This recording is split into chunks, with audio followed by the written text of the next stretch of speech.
नमस्कार, जोहार। मैं हूं शिवानी और आप देख रहे हैं झारखंड न्यूज। आज है 26 फरवरी, दिन बुधवार। जानेंगे आज की ताजा तरीन खबरें। उससे पहले महाशिवरात्रि के इस पावन पर्व पर आप सभी को बहुत बहुत शुभकामनाएं। आइए अब नजर डालते हैं आज की प्रमुख खबरों पर। महाशिवरात्रि पर देवघर में बाबा बैद्यनाथ की होगी चतुष्प्रहर पूजा। अयोग्य राशन कार्ड धारकों के खिलाफ होगी कार्रवाई। झारखंड के सरकारी कर्मचारियों का बच्चों का शिक्षा भत्ता होगा खत्म। मैट्रिक परीक्षा के पेपर लीक मामले में गिरिडीह में 6 गिरफ्तार। देवघर में महाशिवरात्रि पर ड्रोन और लेजर शो का आनंद ले पाएंगे श्रद्धालु। अब चलिए बढ़ते हैं खबरों की ओर विस्तार से। एम्स ने निकाली ऋषिकेश में NMHS सर्वे पदों पर भर्ती। अखिल भारतीय आयुर्विज्ञान संस्थान एम्स ऋषिकेश ने कॉन्ट्रैक्ट बेसिस पर NMHS सर्वे कोऑर्डिनेटर पदों पर भर्ती निकाली है। आवेदन 28 फरवरी 2025 तक ईमेल nmhs2.aims@gmail.com के माध्यम से भेजना होगा। अभ्यर्थी फॉर्म aims.edu.in से डाउनलोड कर सकते हैं। चयन स्किल टेस्ट या वॉक इन इंटरव्यू 3 मार्च 2025 तक के माध्यम से होगा। उम्मीदवारों को आवश्यक दस्तावेजों सहित इंटरव्यू में शामिल होना होगा। चयनित अभ्यर्थियों को 55,000 प्रतिमाह वेतन मिलेगा। यह नियुक्ति 2 माह की होगी, जिसे परफॉर्मेंस के आधार पर बढ़ाया जा सकता है। आवेदक के पास संबंधित क्षेत्र में मास्टर डिग्री और 1 साल का सर्वे अनुभव होना चाहिए। अधिकतम आयु सीमा 40 से 45 वर्ष है। महाशिवरात्रि पर देवघर में बाबा बैद्यनाथ की होगी चतुष्प्रहर पूजा।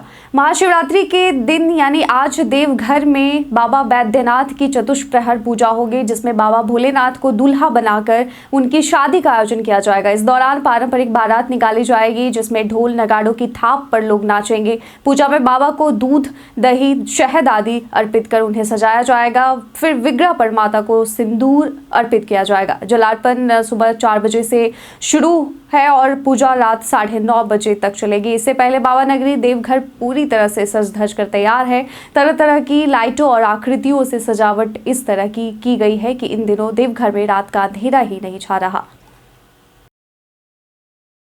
झारखंड पहचान में आज हम बात करेंगे महेंद्र सिंह धोनी की। महेंद्र सिंह धोनी, जिनका जन्म रांची झारखंड में हुआ, एक पूर्व भारतीय क्रिकेटर और क्रिकेट इतिहास के महानतम कप्तानों में से एक हैं। उन्होंने 2007 से 2017 तक भारतीय टीम की सीमित ओवर प्रारूपों में और 2008 से 2014 तक टेस्ट क्रिकेट में कप्तानी की। अपनी शांत नेतृत्व शैली और अंतिम ओवरों में मैच फिनिश करने की क्षमता के लिए प्रसिद्ध धोनी ने भारत को ICC world cup, T20 world cup और चैंपियंस ट्रॉफी जीतने का गौरव दिलाया और यह उपलब्धि हासिल करने वाले वह एकमात्र कप्तान बने। उन्हें पद्मश्री, पद्म भूषण और क्रीड़ा रत्न जैसे प्रतिष्ठित पुरस्कार मिले हैं। धोनी ने अगस्त 2020 में अंतर्राष्ट्रीय क्रिकेट से संन्यास लिया और अब IPL में चेन्नई सुपर किंग्स के लिए खेलते हैं।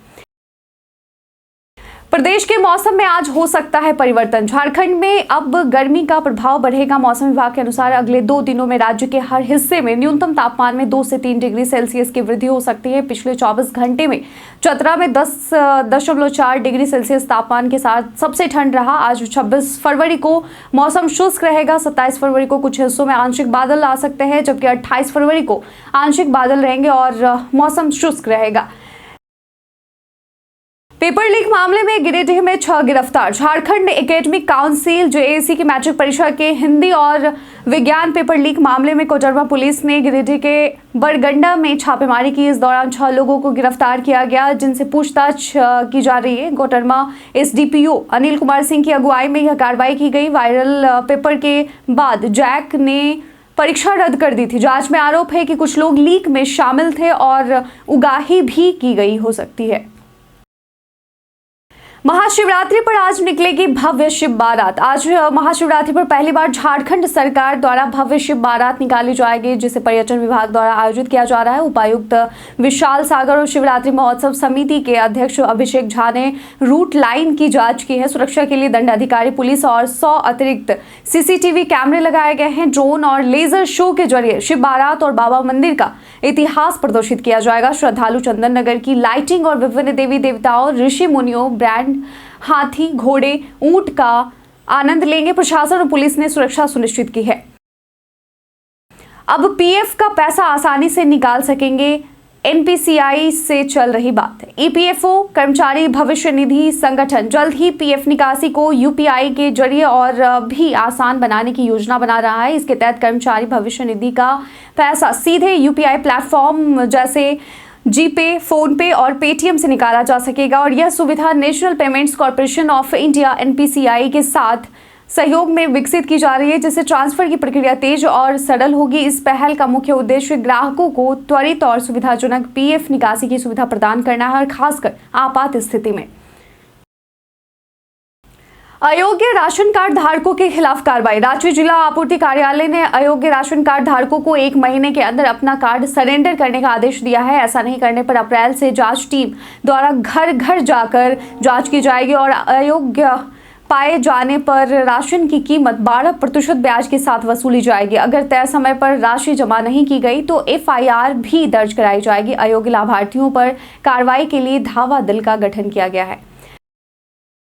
झारखंड के सरकारी कर्मचारियों का बच्चों का शिक्षा भत्ता खत्म। झारखंड के सरकारी कर्मचारियों को अब बच्चों की शिक्षा के लिए चिल्ड्रन एजुकेशन अलाउंस नहीं मिलेगा। वित्त विभाग ने कहा है कि राज्य की नई योजनाओं के कारण राजकोष पर अतिरिक्त बोझ पड़ रहा है। स्वास्थ्य बीमा योजना के तहत कर्मचारियों से हर महीने 500 रुपए कटेंगे, जो मार्च 2025 से लागू होंगे। इसके साथ ही चिकित्सा भत्ते के रूप में 500 रुपए का भुगतान किया जाएगा, जबकि पहले यह 1000 रुपए था। फिर महसूस हुए भूकंप के झटके। रांची में सुबह 6 बजे बीते दिन भूकंप के झटके महसूस किए गए, जिसका केंद्र बंगाल की खाड़ी में था। भूकंप की तीव्रता अभी तक ज्ञात नहीं हो पाई, लेकिन फिलहाल किसी नुकसान की खबर नहीं आई। इसके अलावा कोलकाता और ओडिशा में भी झटके महसूस किए गए। चाईबासा में लोग घरों से बाहर निकले। भूकंप के दौरान सावधानी बरतने की आवश्यकता है, जैसे जमीन पर बैठकर सिर और गर्दन को ढकना। फेसबुक लाइव वीडियो के स्टोरीज नियमों में हुआ बदलाव। फेसबुक ने अपनी पॉलिसी में बदलाव करते हुए लाइव वीडियो के स्टोरीज नियम को बदल दिया है और अब लाइव वीडियो केवल कुछ समय के लिए स्टोर रहेगी, जिससे यूजर्स उसे जल्दी देख सके और व्यूज बढ़े। आमतौर पर लाइव वीडियो पर अधिक व्यू पहले कुछ हफ्तों में ही आते हैं, इसलिए कंपनी ने यह कदम उठाया है। यदि आप अपनी पुरानी लाइव वीडियो सेव रखना चाहते हैं तो उसे डाउनलोड करना होगा। डाउनलोड के लिए फेसबुक प्रोफाइल खोलें, 3 डॉट्स पर क्लिक करें, एक्टिविटी लॉग में जाएं, लाइव वीडियो सेक्शन चुनें, फिर संबंधित वीडियो के 3 डॉट्स पर क्लिक करें और डाउनलोड ऑप्शन चुनें। इससे आप अपनी लाइव वीडियो को डिवाइस में सुरक्षित रख सकते हैं। सुरंग हादसे को लेकर तेलंगाना भेजे गए झारखंड के अधिकारी। तेलंगाना के श्रीशैलम लेफ्ट बैंक टनल में 22 फरवरी को हुए हादसे में झारखंड के 4 मजदूर फंसे हुए। मुख्यमंत्री हेमंत सोरेन ने स्थिति पर नजर बनाए रखते हुए अधिकारियों को तेलंगाना भेजा। गुमला जिला प्रशासन के नेतृत्व में 4 परिवारों के सदस्य और पुलिस अधिकारी तेलंगाना रवाना हुए हैं। एनडीआरएफ की टीम बचाव कार्य में जुटी है और राज्य सरकार तेलंगाना प्रशासन से लगातार संपर्क में है, स्थिति पर पल पल अपडेट ले रही है।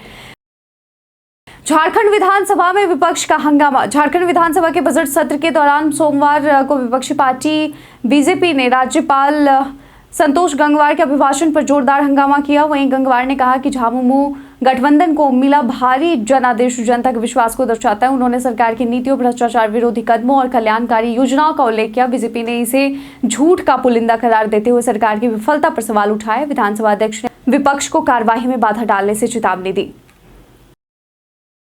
जनशताब्दी एक्सप्रेस पर पत्थरबाजी। रांची पटना जनशताब्दी एक्सप्रेस पर यात्रियों ने आरक्षित सीट को लेकर विवाद किया, जिसके बाद कुछ युवकों ने पत्थरबाजी शुरू कर दी। शहीद ईश्वर चौधरी हॉल्ट के पास खिड़की का शीशा टूट गया और एक यात्री को चोटें आई। विवाद तब हुआ जब 2 युवक आरक्षित सीट बैठे रहे और सीट खाली करने पर उलझ पड़े।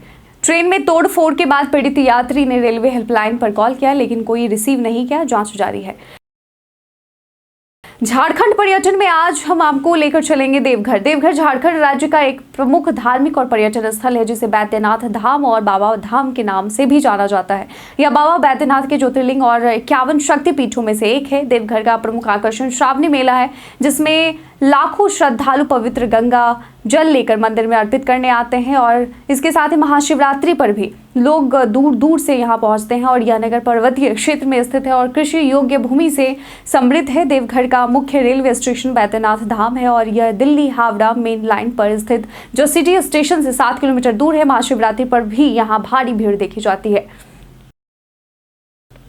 अलकायदा केस में कोर्ट ने लिया संज्ञान। अलकायदा आतंकी मॉड्यूल AQIS से जुड़े मामले में रांची के डॉक्टर इश्तियाक सहित 8 आरोपियों के खिलाफ दाखिल चार्जशीट पर पटियाला हाउस अदालत ने 4 मार्च को संज्ञान लेने की तिथि तय की है। सुनवाई के दौरान सभी आरोपी पेश किए गए थे। दिल्ली पुलिस ने इन आरोपियों को केंद्रीय एजेंसियों के इनपुट के आधार पर गिरफ्तार किया था। ये सभी आरोपी झारखंड के विभिन्न इलाकों से हैं और कुछ आरोपियों की गिरफ्तारी के बाद जांच जारी है। झारखंड राजद सदस्यता अभियान की समीक्षा। झारखंड राष्ट्रीय जनता दल राजद ने प्रदेश कार्यालय में सदस्यता अभियान की प्रगति की समीक्षा बैठक की। बैठक में पार्टी नेताओं ने सदस्यता अभियान को तेजी से बढ़ाने का आह्वान किया। युवा राजद के प्रदेश अध्यक्ष रंजन यादव ने बताया कि पार्टी का लक्ष्य हर पोलिंग बूथ पर कम से कम 25 सदस्य बनाना है। कुछ जिलों जैसे गोड्डा, गुमला और लोहरदगा में अभियान की रफ्तार धीमी थी, जिनके नेताओं को और मेहनत करने की सलाह दी गई है और पार्टी को उम्मीद है कि 31 मार्च तक अभियान लक्ष्य पूरा कर लेगा। ओडिशा पुलिस ने बाबू सिंह पर रखा 2 लाख का इनाम। ओडिशा पुलिस ने रांची के कुख्यात अपराधी बाबू सिंह उर्फ मोहम्मद शादाब खान पर 2 लाख रुपए का इनाम घोषित किया है। बाबू सिंह पर ओडिशा के बड़बिल थाना क्षेत्र में हुए एक बड़े अपहरण कांड में शामिल होने का आरोप है। पुलिस ने पहले ही कांड से जुड़े अपराधियों को गिरफ्तार किया है और फिरौती की 55 लाख रुपए बरामद किए। बाबू सिंह परिवार के साथ फरार है और अब रांची और उड़ीसा पुलिस उसे पकड़ने के लिए छापेमारी कर रही है। बिहार से बालू आ रहा है तब रांची में घर बन रहा है। जी हां, राज्य विधानसभा के बजट सत्र के दूसरे दिन विपक्ष ने पेपर लीक मामले पर विरोध प्रदर्शन किया। विधायक नवीन जायसवाल और सीपी सिंह ने बालू हाईवा रेट और गरीबों को फ्री बालू देने पर सवाल उठाए। बड़े विधायक ने कहा कि बिहार से बालू आ रहा है फिर भी रांची में घर बन रहे हैं और मंत्री योगेंद्र प्रसाद ने इस पर कहा कि ऑनलाइन आवेदन से घर तक बालू पहुंच जाएगा। राज्यपाल के अभिभाषण पर विपक्ष ने विरोध किया, जबकि स्पीकर ने सदन में गतिरोध न होने की अपील की और नए सदस्यों संसद की परंपराओं का पालन करने की उम्मीद जताई। राज्यपाल ने जलापूर्ति योजना में एनओसी पर रिपोर्ट मांगी। झारखंड के राज्यपाल संतोष गंगवार ने रांची, धनबाद और जमशेदपुर सहित अन्य शहरों में जलापूर्ति योजनाओं की धीमी गति पर संज्ञान लिया है और एनओसी में फंसी योजनाओं पर रिपोर्ट मांगी है। राज्यपाल के निर्देश पर नए विकास विभाग ने संबंधित शहरी जलापूर्ति योजनाओं के पेंडिंग एनओसी और विभागीय कार्रवाई के बारे में रिपोर्ट तैयार करने का काम शुरू किया है और NHAI, रेलवे और अन्य विभागों से एनओसी नहीं मिलने की वजह से योजनाएं अटकी हुई है। भारत के इतिहास में आज की तारीख कई कारणों से है दर्ज। आज ही के दिन 2008 में रेल मंत्री लालू प्रसाद यादव ने वर्ष 2008-9 का रेल बजट संसद में पेश किया। भारत परमाणु अस्त्र ले जाने में सक्षम बैलिस्टिक मिसाइल का समुद्र के भीतर सफल परीक्षण किया गया। 1994 में बजरंग पूनिया प्रसिद्ध भारतीय फ्री स्टाइल पहलवान है, उनका जन्म हुआ। 1946 में मृणाल पांडे पत्रकार एवं साहित्यकार, उनका जन्म हुआ। 1896 में गोपाल स्वरूप पाठक भारत के भूतपूर्व उपराष्ट्रपति थे, उनका जन्म हुआ। 1887 में आनंदी गोपाल जोशी भारत की प्रथम महिला डॉक्टर थी, उनका निधन हुआ। 1712 में बहादुर शाह प्रथम दिल्ली के 7वें मुगल बादशाह थे, उनका निधन हुआ। और 2001 में क्रिकेट के महानतम खिलाड़ी सर डॉन ब्रैडमैन का निधन हुआ। बीते दिन हमारे द्वारा पूछे गए सवाल का आप लोगों में से बहुत लोगों ने अपना जवाब में कमेंट सेक्शन में लिख कर दिया था। जिन्होंने पूछे गए सवाल का जवाब दिया उनके नाम है आराधना अहुजा, अयूब खान, शिवपाल, इराद अली, शशिकांत चपके, अशोक कुमार। इसके साथ ही बढ़ते हैं आज के सवाल की ओर। आज का सवाल है, आज महाशिवरात्रि के अवसर पर आपके क्षेत्र के शिव मंदिरों में किस प्रकार का माहौल देखने को मिल रहा है? अपना जवाब में कमेंट सेक्शन में लिखकर जरूर बताइएगा। आज के बुलेटिन में बस इतना ही। झारखंड के तमाम खबरों के साथ अपडेट रहने के लिए देखते रहें झारखंड न्यूज। धन्यवाद।